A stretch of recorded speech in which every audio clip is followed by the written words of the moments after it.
Okay. Welcome back dear students. ఇప్పుడు మనకి landscape gardenings అంటారు. ల్యాండ్‌స్కేప్ గార్డెనింగ్స్ అంటే ఏం లేదండి. ఫర్ ఎగ్జాంపుల్ రోడ్స్ ఉంటాయి కదండీ! ఇలా రోడ్స్ ఉంటే గనక రోడ్స్ గానీ, పార్క్స్ గానీ ఏవైతే ఉన్నాయో వీటి అంచుల్లో మనకి గార్డెన్స్ అనేవి మనం చూస్తాం అనమాట. ఓకేనా? సో, ప్రధానంగా పట్టణ ప్రాంతాల్లో మనం చూస్తూ ఉంటాం. సో, ఇలా మనకి వెళ్ళినటువంటి దారికో ఇరువైపులుగా కూడా ఈ పెంచే మొక్కలు ఏవైతే ఉన్నాయో గార్డెన్ పర్పస్‌లు దాన్నే మనం ఏమని పిలుస్తామంటే ల్యాండ్‌స్కేప్ గార్డెనింగ్ అని చెప్పి మనం పిలుస్తాం. ఏమని పిలుస్తామండి? ల్యాండ్‌స్కేప్ గార్డెనింగ్ అని చెప్పి మనం పిలవడం జరుగుతుంది. అయితే దానికి సంబంధించే ఇప్పుడు వివరాలు మనం తెలుసుకునే ప్రయత్నం చేద్దాం. ఓకేనా? అయితే మనకి ఈ ల్యాండ్‌స్కేప్ గార్డెనింగ్ యొక్క ప్రాధాన్యత ఏంటి? ఓకేనా? ప్రాముఖ్యత ఏంటి? దాన్ని ఇంపార్టెన్స్ అంటారు. అది దీనివల్ల ఉపయోగం ఏంటి? Aesthetic and recreational value.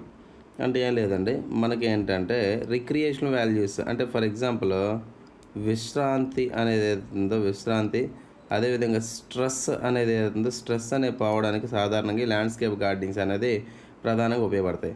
అదేవిధంగా మన చుట్టూ ఉన్నటువంటి సరౌండింగ్స్ ఏవైతే ఉన్నాయో, మన చుట్టూ ఉన్నటువంటి సరౌండింగ్స్ అంటే పరిసరాలు ఏవైతే ఉన్నాయో, ఈ పరిసరాల్లో మనకి చాలా నీట్‌గా కనిపిస్తాయి. ఉదాహరణకి ఇళ్ళ దగ్గర వేసుకోవచ్చు, బిల్డింగ్స్‌లో, సిటీస్‌లో కూడా మనకి వీటి యొక్క ప్రాముఖ్యత మనం చూస్తూ ఉంటాం అన్నమాట. ఓకేనా? తర్వాత enhances mental well being and reduce stress. మీకు ఆల్రెడీ చెప్పాను స్ట్రెస్ కూడా తగ్గిస్తూ ఉంటుందని చెప్పేసి. మరి ల్యాండ్‌స్కేప్ గార్డెనింగ్ వల్ల ఇంకా పర్యావరణానికి సంబంధించినటువంటి లాభాలు ఏమైనా ఉన్నాయా? So, okay. దాన్నే మనం ఇంగ్లీష్‌లో ఎన్వైర్న్‌మెంటల్ బెనిఫిట్స్ అని చెప్పి మనం పిలుస్తాం. ఓకేనా? సో, పర్యావరణ దృష్ట్యా మనం పెట్టుకొని, ఈ పర్యావరణం దృష్ట్యా మనకున్నటువంటి లాభాలు ఏంటి ఒకసారి చూస్తే గనక, మొదటిది ఎయిర్ పొల్యూషన్ వాయు కాలుష్యం తగ్గుతుంది. రెండోది నాయిస్ పొల్యూషన్ శబ్ద కాలుష్యం తగ్గుతుంది. మూడోది హీట్ ఐలాండ్ ఎఫెక్ట్ అంటే మనకి వాతావరణ తాపం లేదా భూతాపం అంటాం కదా. సో, భూతాపం అనేది ఏదైతుందో ఈ భూతాపాన్ని మనం తగ్గించడానికి అవకాశం ఉంటుందన్నమాట. అంటే ఎర్త్ టెంపరేచర్ ఎక్కువైపోకుండా. అదేవిధంగా ఇంకోటి ఏంటి increases oxygen and supports urban biodiversity. మనకి ఆక్సిజన్ అనేది లెవెల్స్ ఏవైతే ఉన్నాయో మన చుట్టూ పర్యావరణంలో పెరుగుతూ ఉంటాయి. ఆక్సిజన్ ఎంత జనరల్ 21%. ఈ 21% ఇప్పుడు కూడా జనరల్‌గా ఇప్పుడు 16% వచ్చేసిందనమాట. ఎందుకు? మన అడవుల పెంపకం అన్నీ లేకపోవడం వలన. ఓకేనా? అదేవిధంగా అర్బన్ బయోడైవర్సిటీ అంటే పట్టణాల్లోనే జీవ వైవిధ్యం అనేది ఓకేనా? పట్టణాల్లో మనకు సాధారణంగా ఈ జీవ వైవిధ్యం అనేది ఏదైతుందో దీన్ని అభివృద్ధి పరిచేటట్టు ఉపయోగపడుతుంది. దేనివల్ల? ల్యాండ్‌స్కేప్ గార్డెనింగ్ వల్ల. ఎకనామిక్ అండ్ టూరిజం వాల్యూ అంటే ఆర్థికంగా మనకి టూరిజం కూడా పర్యాటకం కూడా డెవలప్ అవుతుంది. Increases property value. మరి ల్యాండ్‌స్కేప్స్ వల్ల ఏంటంటే ప్రాపర్టీ వాల్యూ ప్రాపర్టీ అక్కడ ఉన్నటువంటి ప్రదేశం యొక్క విలువ కూడా మారిపోతూ ఉంటుందన్నమాట. Boost eco tourism botanical gardens flower shows. మరి బొటానికల్ గార్డెన్స్ కూడా వేసుకోవచ్చు అనమాట. ఓకేనా? సో, బొటానికల్ గార్డెన్స్ కూడా వేస్తే దాని ద్వారా స్టడీస్కి ఉపయోగపడితే రీసెర్చ్ పాయింట్ ఆఫ్ వ్యూ ఉపయోగపడితే అందం కూడా దొరుకుతుంది అనమాట. Next educational and cultural value educational పర్పస్లో కూడా ఉపయోగపడుతుంది. అయితే ఈ గార్డెన్స్ ఏంటి ల్యాండ్‌స్కేప్ గార్డెన్స్ స్కూల్స్‌లో కాలేజీలో వేస్తుంది. దేనికి? అవేర్నెస్ కోసం అవగాహన కోసం. అదేవిధంగా పర్యావరణ విద్య దాన్ని ఎన్వైర్న్మెంటల్ ఎడ్యుకేషన్ అని చెప్పి మనం పిలుస్తారు. ఓకేనా? సో, పర్యావరణ విద్య పర్పస్లో ఉపయోగపడుతుంది. Next gardens pressure rare plant species heritage trees. మరి గార్డెన్స్ ఏవైతే ఉన్నాయో ఇక్కడ రేర్ ప్లాంట్స్ అంటే బాగా రేర్గా ఉన్నటువంటి ప్లాంట్ జాతులు అదేవిధంగా అంటే మనకి వారసత్వంగా వస్తున్నటువంటి చెట్ల జాతులు కూడా మనం కంటిన్యూ చేసుకోగలుగుతాం అనమాట. మరి ఆంధ్రప్రదేశ్లో ఉన్నటువంటి మనకి ఈ వేరు కేటగిరీస్ ఏంటి? ఈ ల్యాండ్‌స్కేప్ కేటగిరీస్ ఏమున్నాయి అనేది ఒకసారి మనం తెలుసుకుందాం. సో, మొదటగా ఆరోగ్యం దృష్ట్యా ఉన్నటువంటి ల్యాండ్‌స్కేప్స్ వల్ల ఉపయోగం ఏంటి? రెడ్యూస్ స్ట్రెస్ తగ్గిస్తుంది. ఇంప్రూవ్ ఎయిర్ క్వాలిటీ అంటే గాలి యొక్క క్వాలిటీ ఏదైతే ఉందో ఎయిర్ క్వాలిటీ ఇండెక్స్ అనేది మనకి ఏక్యూఐ అంటారు. అది అభివృద్ధి పరుస్తూ ఉంటుంది. నెక్స్ట్ ఎకలాజికల్ ఆవరణపరమైనటువంటి లాభాలు ఏంటంటే కంట్రోల్స్ టెంపరేచర్. సో, మన చుట్టూ ఉన్నటువంటి టెంపరేచర్ని కంట్రోల్ చేయగలుగుతాం. అట్రాక్ట్స్ బర్డ్స్ అండ్ పాలినేటర్స్ అంటే ఏంటంటే ఏవైనా కీటకాలు కానీ ఓకేనా? అదేవిధంగా ఏవైనా జంతువులు కానీ ఈ పూలు పాలినేషన్ సంపర్కం జరగడానికి ఉపయోగపడేటట్టు చేస్తాయి. Social landscaping and gathering spaces improves mental హెల్త్ని డెవలప్ చేస్తుంది. గ్యాదరింగ్ స్పేసెస్ ఎక్కువ మంది ఒకే చోటు కలిసేయడానికి వీలుగా ఉండేటట్టు ఇవి క్రియేట్ చేస్తాయి. ఆర్థికంగా తీసుకుంటే ఇంక్రీజ్ ప్రాపర్టీ వాల్యూ పెరుగుతుంది. బూస్ట్ ఎకో టూరిజం ఆవరణ వ్యవస్థ సంబంధించినటువంటి పర్యాటకం కూడా అభివృద్ధి చేస్తుంది. నెక్స్ట్ ఎడ్యుకేషనల్ పర్పస్ తీసుకుంటే బొటానికల్ గార్డెన్స్ ఉంటాయి కదా, ఇవి దేనికి ఉపయోగపడతాయి అంటే లెర్నింగ్ పర్పస్, మన సబ్జెక్ట్ నేర్చుకోవడానికి. హెర్బల్ గార్డెన్స్ ఫర్ అవేర్నెస్, అంటే ఈ హెర్బల్ గార్డెన్స్ అంటే ఔషధ మూలికలన్నీ కూడా అవగాహన కోసం పెంచుతారనమాట సాధారణంగా. ఓకేనండి. నెక్స్ట్ దీని తర్వాత ఏముంది ఒకసారి చూద్దాం. ల్యాండ్స్కేప్ గార్డెనింగ్ తీసుకుంటే మనకి ల్యాండ్స్కేప్ గార్డెనింగ్స్ ఎక్కడెక్కడ ఉన్నాయో ఒకసారి ఆంధ్రప్రదేశ్లో, అదేవిధంగా ఇండియాలో ఎక్కడెక్కడ చాలా మంచి డేటా అండి, అథెంటికేటెడ్ డేటా, చాలా జాగ్రత్తగా మీరు వినండి. ఓకేనా. ల్యాండ్స్కేప్ గార్డెనింగ్స్ ఆంధ్రాలో, అదేవిధంగా ఇండియాలో ఎక్కడెక్కడ ఉన్నాయనేది మనం సమాచారం తెలుసుకునే ప్రయత్నం చేద్దాం. సో మొదటగా మనకి ఇక్కడ ఇండియాలో ఉన్నటువంటి ఫేమస్ ల్యాండ్స్కేప్ గార్డెన్స్ తీసుకుంటే మొదటిగా లోధి గార్డెన్. ఇది ఎక్కడ ఉందంటే ఢిల్లీలో ఉందండి. సో ఇది కూడా ఒక ల్యాండ్స్కేప్ గార్డెన్ అని చెప్పి మనం చెప్పొచ్చు. తర్వాత లాల్ బాగ్ బొటానికల్ గార్డెన్, ఇది ఎక్కడ ఉందంటే బెంగళూరులో ఉందండి. బెంగళూరు అంటే కర్ణాటక.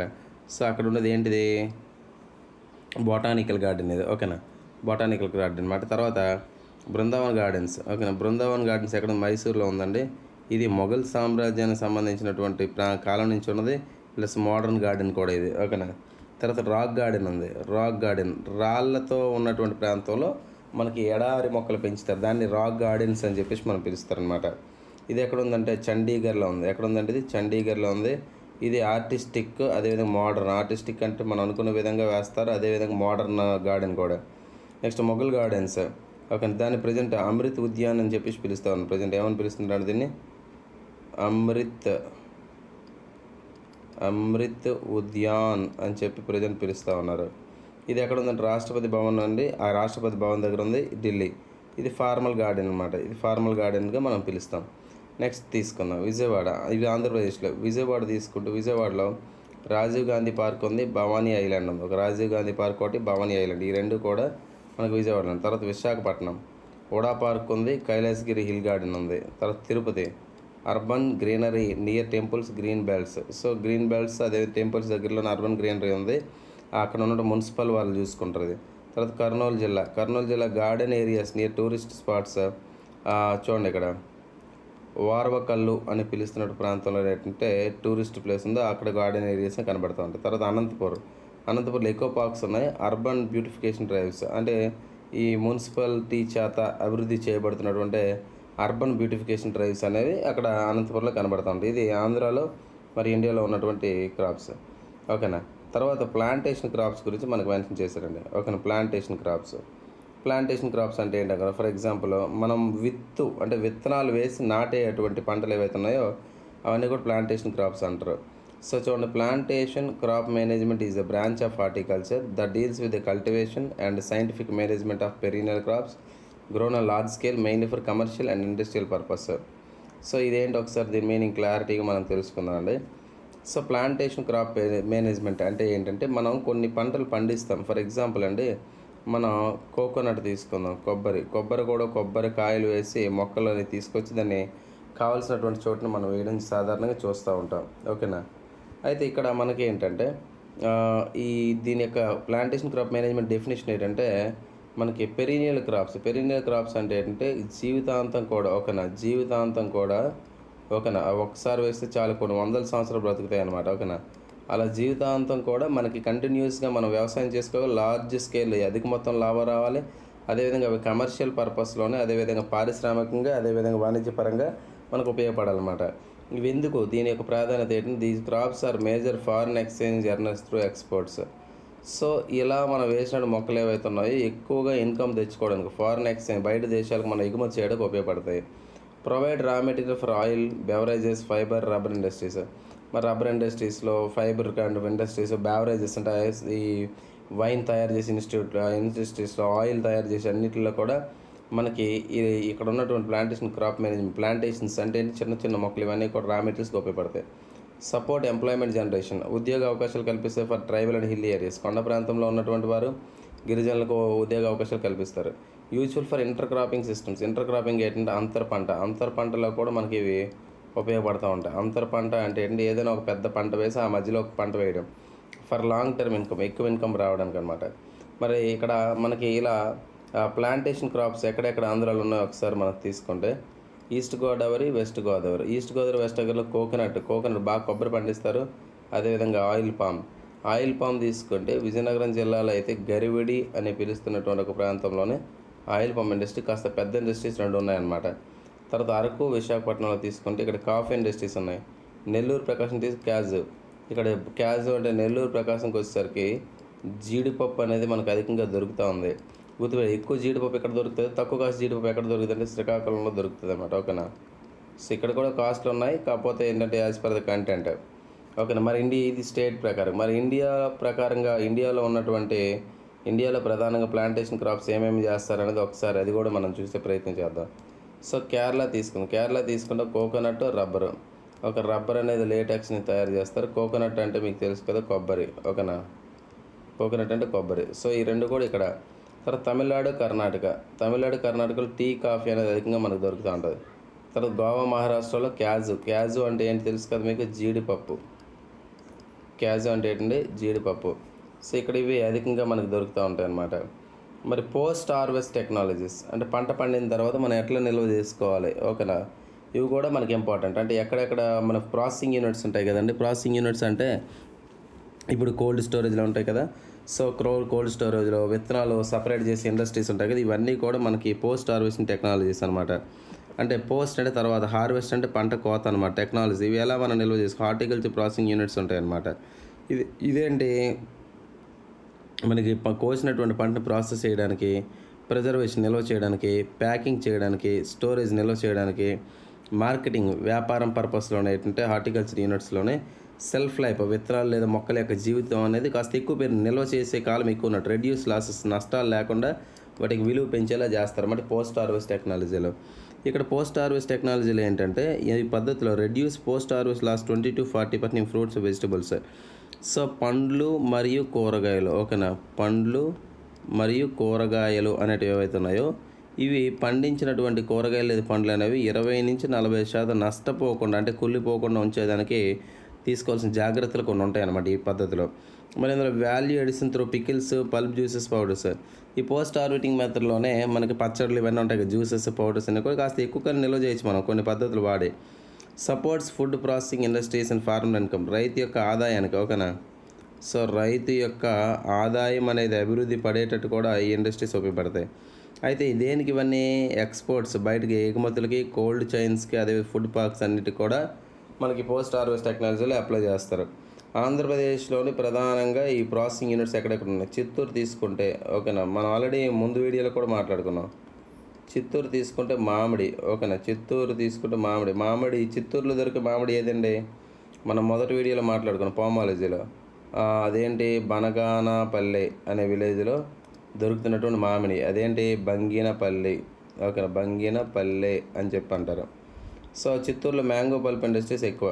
తర్వాత గుంటూరు తీసుకుని chilli powder, onion dehydration. Krishna, Kurnool తీసుకుని టమాటో ప్రాసెసింగ్, టమాటా బాగా పండిస్తారు. అదేవిధంగా oil store, cold storage units ఉన్నాయి. అంటే బాగా శీతల కేంద్రాలు అంటారు కోల్డ్ స్టోరేజ్ యూనిట్స్ అంటే. ఓకేనా. సో కూరగాయలు, పండ్లు అన్నీ కూడా ఎక్కువగా నిల్వ చేయడానికి. ఓకేనండి. నెక్స్ట్ ఇండియా గురించి మాట్లాడదాం ఒకసారి. ఇండియాకి సంబంధించినటువంటి డేటా. ఇండియాలో మెగా ఫుడ్ పార్కులు కొన్ని ఉన్నాయి. ఇవి ఎవరండి రన్ చేస్తారంటే funded by ministry of food processing మంత్రిత్వ శాఖ ఎవరైతే వీళ్ళు దీనికి ఫండ్స్ ఇస్తారు. కోల్డ్ చైన్ ప్రాజెక్ట్స్ ఉన్నాయి. ఇవి ఎక్కడ మహారాష్ట్రలో, ఉత్తరప్రదేశ్, గుజరాత్, ఏపీలో ఉన్నాయి. మరి ఏ సపోర్ట్ ఇచ్చే స్కీమ్స్ MDH, MIDH అని, PMFME అని, NHM అని పిలుస్తున్నటువంటి ఈ 3 స్కీమ్స్ అని రైతులకి సపోర్ట్గా మనకి ఉండడం అనేది జరుగుతూ ఉంటుంది అన్నమాట. ఓకేనండి. Next medicinal and aromatic plants. ఓకేనా. సో ఈ సువాసన వచ్చేటివి మళ్ళా మెడిసినల్ అంటే ఔషధాలకు సంబంధించినటువంటి మొక్కలు, దాని గురించి చూద్దాం. సో ఇక్కడ ఏంటంటే మనకి ఔషధాలకు సంబంధించిన మొక్కలు దేనికి పెంచుతారంటే ఇవి ట్రెడిషనల్ మెడిసిన్ అంటే ఎప్పటి సాంప్రదాయంగా వస్తున్నటువంటి మెడిసిన్స్, ఫార్మాస్యూటికల్స్ మందుల తయారీకి, కాస్మెటిక్స్ అందంకి సంబంధించినటువంటి రసాయనాలు, ఎసెన్షియల్ ఆయిల్ తయారు చేయడానికి ఈ మెడిసినల్ ఏరోమేటిక్ ప్లాంట్స్ అని ఉపయోగపడుతూ ఉంటాయి.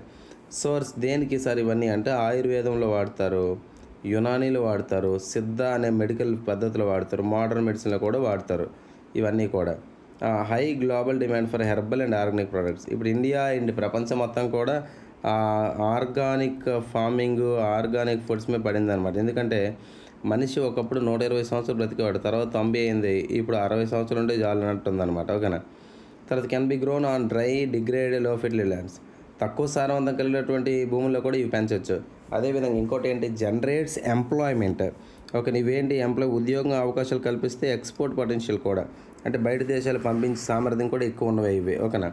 మరి ఆంధ్రప్రదేశ్లో తీసుకుంటే ఏమేమి ఏరోమేటిక్ మెడిసినల్ ప్లాంట్స్ పండిస్తారంటే, మనకు విజయనగరం, ప్రకాశం జిల్లా తీసుకుంటే లెమన్ గ్రాస్ బాగా పండిస్తారు. ఇది చక్కెర, డయాబెటీస్ వ్యాధికి మందు. అశ్వగంధ మొక్క అనేది బాగా పండిస్తారు ఇక్కడ. కర్నూలులో తీసుకుంటే అలోవెరా, అలోవెరా అంటే కలబంద, తర్వాత తులసి అనేది పండిస్తారు. ఇది దేని స్కీమ్ కింద, గవర్నమెంట్ ఇచ్చినటువంటి ఎంఏపీ స్కీమ్ కింద ఈ అలోవెరా, తులసి అనేది పండిస్తూ ఉంటారు.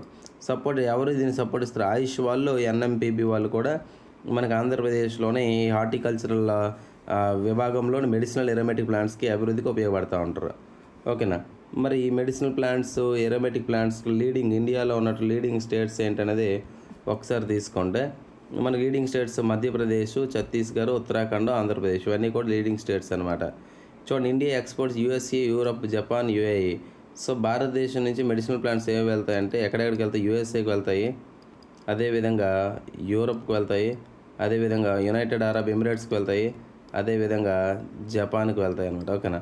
సో ఈ 4 ప్రాంతాలు కూడా భారతదేశం నుంచి వెళ్తాయి. సపోర్టెడ్ మెడిసినల్ ప్లాంట్ బోర్డ్స్, మరి ప్రతి రాష్ట్రం మెడిసినల్ ప్లాంట్ బోర్డ్స్ ఉంటాయండి, స్టేట్ వైడ్, నేషనల్ వైడ్. వాళ్ళే ఈ సపోర్ట్ చేస్తారు ఎగుమతులు అన్నిటికి కూడా. ఓకేనమ్మా. నెక్స్ట్ స్పైసెస్ అండ్ కాండిమెంట్స్ అన్నాడు. ఓకేనా. స్పైసెస్ అండ్ కాండిమెంట్స్ అంటే సుగంధ ద్రవ్యాలు, మరలా ఈ ఫుడ్లో కలిపినట్టు కొన్ని కాండిమెంట్స్ ఏంటి అనేది ఇక్కడ మనం ఒకసారి చూద్దాం. సో డెఫినేషన్ ఇది కూడా ఏం లేదండి, ఇది కూడా స్పైసెస్. ఇవి కూడా ఏంటి, కల్టివేట్ చేస్తారు, ప్రాసెసింగ్ చేస్తారు, మార్కెటింగ్ చేస్తారు. దేనికి వాడతారండి, సుగంధ ద్రవ్యాలు ఫ్లేవర్ కోసం, కలర్ కోసం, ఫుడ్ ప్రిజర్వేషన్ అంటే ఆహార నిల్వ. ఓకేనా. ఆహార నిల్వ పద్ధతుల్లో కూడా ఈ సుగంధ ద్రవ్యాలు వాడతారు. ఉదాహరణగా మనకి లవంగాలు ఆంధ్రాలో, విజయనగరంలో బాగా ఫేమస్ ఏంటి, లవంగాలు కాదు, ఆవకాయ ఫేమస్. ఆవకాయ కావాల్సింది లవంగా. ఆ లవంగా కూడా ఆంధ్రాలో ఎక్కువ వాడతారు. Next, India is the world largest producer and exporter of spices. India అనేది ప్రపంచ దేశాలతో పోల్చుంటే ఇప్పుడు మసాలా సామాన్లు అంటే సుగంధ ద్రవ్యాలు పంపించడంలోనే ఇండియా అనేది నెంబర్ 1. అందుకే కదా ఆ రోజు 1498 వాస్కో డి గామా గడ భారతదేశంకి రావడం జరిగింది. ఈ స్పైసెస్ హై వాల్యూ, లో వాల్యూమ్ ఎక్స్పోర్ట్స్. ఇవి ఏంటంటే తక్కువ వాల్యూము, ఎక్కువ కాస్ట్ అనమాట. ఏవి, ఇండియాలో ఉన్నట్టు స్పైసెస్కి. Use in culinary, cosmetic, medicine applications వాడతారు, కాస్మెటిక్స్లో వాడతారు. Support processing units and rural economy. ఇవేంటంటే ప్రాసెసింగ్ యూనిట్లకి, రూరల్ ఎకానమీ అంటే గ్రామీణ అభివృద్ధికి కూడా బాగా ఉపయోగపడతాయి. ఆంధ్రప్రదేశ్లో ఉన్నటువంటి కాండిమెంట్స్ సంబంధించినటువంటి యూనిట్స్ చూద్దాం. ఆంధ్రప్రదేశ్లో గుంటూరు తీసుకుని చిల్లీ, బాగా పచ్చిమిర్చి అనమాట. Asia's largest market. ఆసియా ఖండంలో అతిపెద్ద మార్కెట్ ఏదంటే గుంటూరులో ఉన్నటువంటి పచ్చిమిర్చి మార్కెట్, మిర్చి యార్డ్. అదే టర్మరిక్. గుంటూరులో కూడా ఏం పండిస్తారంటే పసుపు పండిస్తారు. ఏం పండిస్తారండి, పసుపు అనే పండిస్తారు. తర్వాత ఈస్ట్ గోదావరిలో ఏంటంటే జింజర్. ఓకే, జింజర్ అంటే అల్లం, కొరియాండర్ అంటే కొత్తిమీర పండిస్తారు. శ్రీకాకుళం, విజయనగరంలో అయితే మైనర్ స్పైస్ క్రాప్స్, ఇంకా చిన్న చిన్న సుగంధ ద్రవ్యాలు ఇచ్చే వెల్లుల్లి, ఒక అల్లం, ఇవన్నీ చిన్న పండిస్తూ ఉంటారు. మరి ఇండియా వైడ్ తీసుకుంటే ఒకసారి ఇండియా స్థాయిలో తీసుకుంటే ఏంది ఒకసారి చూద్దామండి. మరి ఇండియాలో కేరళలో తీసుకుంటే పెప్పరు, కార్డమం అంటే యాలకులు. ఓకేనా. కార్డమం అంటే ఏంటంటే యాలకులు పండిస్తారు. రాజస్థాన్, గుజరాత్ అంటే క్యూమిన్ అంటే పసుపు, కొరియాండర్ అని చెప్పండి. కొరియాండర్ అంటే ఏంటంటే కొత్తిమీర. ఓకేనా, కొత్తిమీర. తర్వాత తమిళనాడు టర్మరిక్ పండిస్తారు. టర్మరిక్ అంటే ఏంటంటే పసుపు. ఓకేనా. తర్వాత regulative spice board of India. మరి ఇవన్నీ ఎవరు కంట్రోల్ చేస్తారు, స్పైస్ బోర్డ్ ఆఫ్ ఇండియా అనేది ఏదైతుందో ఈ సంస్థ అనేది ఇట్లన్నింటిలో కూడా కంట్రోల్ చేస్తూ ఉంటుంది అనమాట. ఓకేనా. మళ్ళీ turf and lawn management. Turf అంటే ఏంటండి, మనకి ఈ గడ్డిలా ఉంటుంది చూసారు, ఇక్కడ డయాగ్రామ్లో మీరు చూస్తే గడ్డిలా ఇచ్చాడు చూసారా, అంటే ఈ గడ్డిలా ఇచ్చాడు ఇదంతా కూడా. ఇదంతా టర్ఫ్ అంటారు దీన్ని, అంటే షీట్ అలా పట్టుకెళ్ళి వేసాడు మట్టిలో. ఓకేనా. ఇది దేనికి ఉపయోగపడుతూ ఉంటుంది అనేది ఒకసారి మనం చూసే ప్రయత్నం చేద్దామండి, ఈ టర్ఫ్ అనేది. ఓకేనా. సో ఒకసారి మనం చూస్తే definition turf and lawn management సంబంధించి చూద్దాం. ఇది కూడా ఏంటంటే selection, cultivation, maintenance of grass. ఇది టర్ఫ్ అండ్ లాన్ మేనేజ్మెంట్ ఏంటంటే మనకి గడ్డి అనేది ఏదైతుందో గడ్డిని పెంచి నీట్గా దాన్ని ఒక ఫ్లోర్ లాగా తయారు చేస్తారన్నమాట. అయితే ప్రధానంగా ఇవి ఎక్కడ వాడతారు, ల్యాండ్స్లో, ఒక దారిలో, ప్లే గ్రౌండ్లో, గోల్ఫ్ కోర్టుల్లో, పార్కుల్లో, అదర్ రిక్రియేషన్ ఏరియాస్, కొన్ని మానసిక విశ్రాంతి ఎక్కడ దొరుకుతుందో ఆ ఏరియాలో ఉంటాయి. మరి ఇంపార్టెన్స్ ఏంటి, enhance landscape beauty in public and private spaces. So ప్రభుత్వ మరియు ప్రైవేట్ స్థలాలు ఏవైతే ఉన్నాయో ఇక్కడ ఏంటంటే మనకి విశ్రాంతిని అనేది ఇవ్వగలుగుతాయి అన్నమాట. హెల్ప్స్ ఇన్ సాయిల్ ఎరోషన్, మృతికా క్షమక్షయం లేకుండా డస్ట్ సప్రెస్ చేస్తాయి. మృతికా క్షమక్షయం అనేది లేకుండా చేస్తాయి. ఒక మృతికా క్రమక్షయం అంటే ఇంగ్లీష్ సాయిల్ ఎరోషన్ అంటారు. అంటే సాయిల్ మీద ఉన్నటువంటి టాప్ లేయర్ ఏదైతుంది టాప్ లేయర్ని కొట్టుకెళ్ళిపోకుండా ఆపుతుంది అనమాట. తర్వాత provide cooling and air purifying effects urban areas. Urban areas నగర ప్రాంతాల్లో ఏంటంటే కూలింగ్ ఇస్తాయి. అదే ఎయిర్ ప్యూరిఫైయింగ్ ఎఫెక్ట్స్ అంటే దుమ్మి ధూళి అనేటివి ఏవైతే ఉన్నాయో దుమ్మి ధూళి వాటిని ఏం చేస్తాయండి ఇవి వడపోత అనేది చేస్తాయి, ఫిల్టర్ చేస్తూ ఉంటాయి. యూజ్డ్ ఇన్ స్టేడియంస్లో వాడతారు, రిసార్ట్స్లో వాడతారు, హోటల్స్లో అర్బన్ ప్లానింగ్లో కూడా వాడతారు అనమాట. మన ఆంధ్రప్రదేశ్లోని లాన్స్ ఎక్కడెక్కడ ఉన్నాయి ఏంది చూద్దాం. ఆంధ్రాలో తీసుకుంటే అర్బన్ పార్క్స్ ఒకసారి గార్డెన్స్ తీసుకుంటే అర్బన్ పార్క్స్ నగరాల్లో ఉండే పార్క్స్ అదే గార్డెన్ తీసుకుంటే విజయవాడ, వైజాగ్, గుంటూరు ఈ 3 ప్రాంతాల్లో ఏంటంటే ఈ టర్ఫ్ మేనేజ్మెంట్ కనబడతా ఉంటుంది. స్టేడియంలో తీసుకున్న Mangalagiri cricket ground, Vizag port stadium రెండింటిలో కూడా మనకి ఇలాంటి టర్ఫ్ అనేది వాడతారు. Next landscaping, temples, tourism spots, క్యాంపస్లోని టూరిజం స్పాట్స్లో టెంపుల్స్లో కూడా మనకు సాధారణంగా ఈ టర్ఫ్ అనేది వాడుతూ ఉంటారు అన్నమాట. ఓకేనా. మరి ఇండియాలో ఉన్నటువంటి గడ్డి ఏంటి, దీనికి సంబంధించినటువంటి గడ్డి ఓకేనా.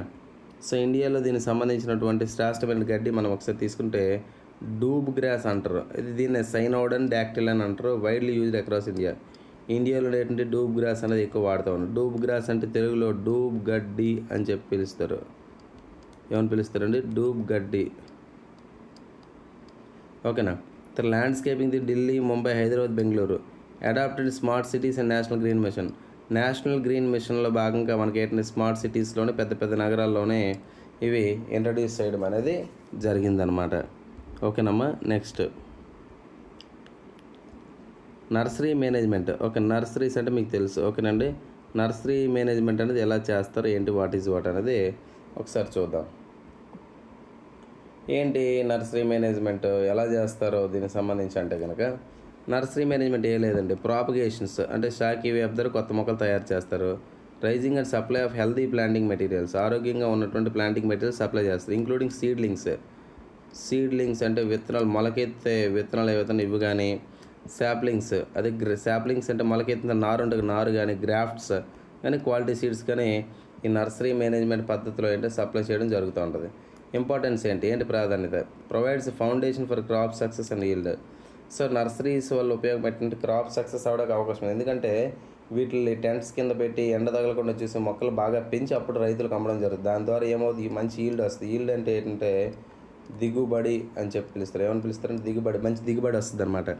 Endures true to type disease free planting materials, ఎలాంటి వ్యాధులు లేకుండా ఉన్నటువంటి మొక్కలు కూడా పొందొచ్చు. సపోర్ట్స్ కమర్షియల్ హార్టికల్చర్, ఆర్థికంగా ఉన్నటువంటి వాణిజ్యపరమైన హార్టికల్చర్కి ఉపయోగపడతాయి. బ్యాక్యార్డ్ ఫార్మింగ్, ఇంటి వెనకాల వేసుకోవచ్చు. స్కీమ్స్ కూడా బాగా అప్లై అవుతాయి దీనికి. ఈ key component vegetable, fruit, flower, spice cultivation. మరి ఇక్కడ నర్సరీ మేనేజ్మెంట్లో ఎక్కువగా vegetables, fruits, flower, spice cultivation, spices పండిస్తే మనకి ఎక్కువ లాభం అనమాట. ఆంధ్రప్రదేశ్లో గవర్నమెంట్ నర్సరీలు ఎక్కడ ఉన్నాయి? ఇదిగోండి government nursery, all districts under horticulture department. ఆంధ్రాలోనే హార్టికల్చర్ పరిధిలో ఉన్నటువంటి నర్సరీలు ఏమో ఉన్నాయి. ప్రైవేట్ నర్సరీలు ఎక్కడ ఉన్నాయంటే చిత్తూరు, కృష్ణా, కర్నూలు ఉన్నాయండి. ఓకేనా. ప్రైవేట్ నర్సరీస్ తీసుకుంటే ఎక్కడెక్కడ ఉన్నాయండి? చిత్తూరు ఓకేనా, తర్వాత కృష్ణా జిల్లా, తర్వాత కర్నూలు ఓకేనా. కర్నూలు ఈ జిల్లాల్లో ప్రైవేట్ నర్సరీస్ ఉన్నాయి. టిష్యూ కల్చర్ ల్యాబ్స్ అంటే టెస్ట్ ట్యూబ్లో మొక్కలు పెంచుతారు. అవి బనానా అంటే అరటి, పొమ్మగ్రానైట్, దానిమ్మ ఇవన్నీ ఎక్కడ పండిస్తారంటే గుంటూరు, కర్నూలులో ప్రధానంగా మన టిష్యూ కల్చర్ ద్వారా క్రాప్స్ అనేవి పండిస్తారు. శాస్త్రవేత్తలు పండిస్తారు, ల్యాబ్లో వీళ్ళు ఏంటంటే కలెక్ట్ చేసుకుంటారు అన్నమాట. ఇండియాలోనికి సంబంధించి ఈ nurseries India national seed corporation, state seed NSC, SSC ఈ 2 యూనిట్స్ ఉన్నాయండి. టిష్యూ కల్చర్ యూనిట్స్ ఎక్కడెక్కడ ఉన్నాయంటే మహారాష్ట్ర, కర్ణాటక, ఏపీ, తమిళనాడులో ఉన్నాయి. ఎక్రిడేట్ నర్సరీస్ గవర్నమెంట్తో అనుసంధానమైన నర్సరీని పంజాబ్, మహారాష్ట్ర, తమిళ ఈ ప్రాంతాల్లో ఏంటంటే ఇండియన్ గవర్నమెంట్తోనే అటాచ్ అయ్యి ఉన్నటువంటి నర్సరీస్ అనమాట ఇవన్నీ. అర్థమైందండి. సో ఇది మనకి నర్సరీ మేనేజ్మెంట్ సంబంధించినటువంటి పూర్తి అంశాలు. ఓకేనమ్మా. But thanks for watching this video. Thank you very much.